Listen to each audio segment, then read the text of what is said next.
You know, Eugene and Jackie, I'm glad we got into that conversation with Ken Delaney and like bringing the viewers inside the room. I've been going to the White House Correspondents' Dinner since the year 2000. Not every dinner, but what was interesting to me reflecting is how much things have changed just in terms of security. I'm going to tell this little story.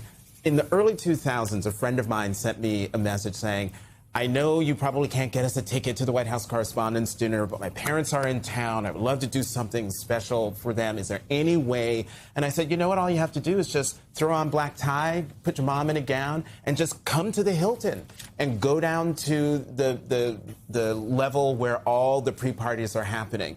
And they did it.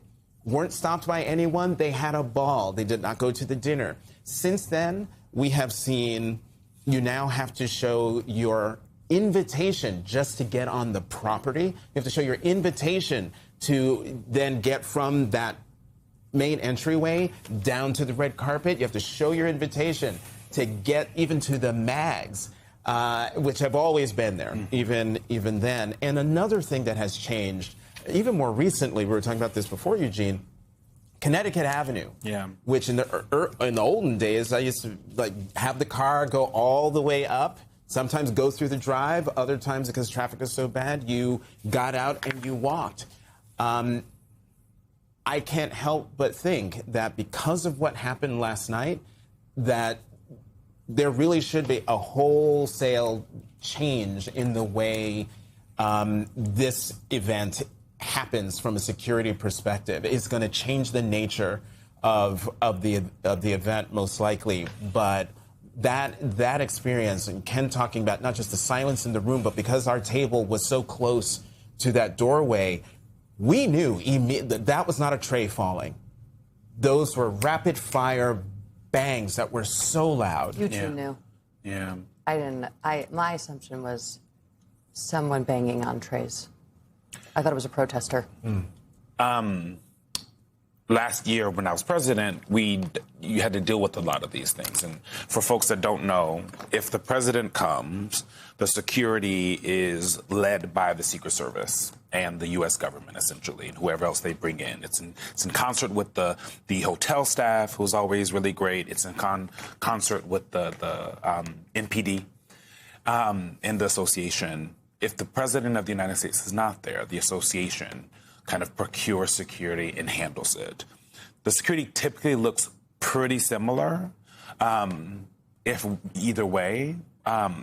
But the thing that we did last year and we've done for years is to get on the property. You do need a dinner ticket. You need an invitation to a pre-reception because some people go to the receptions that don't go to the dinner. They give this WHCA credential for folks who put things on the tables that are from our organizations. They do it for someone who's working for the WHCA. We have a lot of volunteers that says WHCA staff. Or an email from the executive director, which has happened also before, basically saying if you're someone that's going to be in the building for hair and makeup, but also, and this is the most important aspect of this, it is a working hotel the entire time. Right. And so everyone walking on there can also say, I am there. I am going here as someone who is staying here for a while, and they can show a key card, right? And so I don't think I definitely didn't think when we were planning last year's dinner that anything like this could happen. It just didn't seem like none. I think the shock of it is that's because of that it has never happened before. We've had folks come in who have been protesters. Protesters have gone into the rooms and put down things outside the windows. Those things have happened, but this kind of dangerous situation is not one.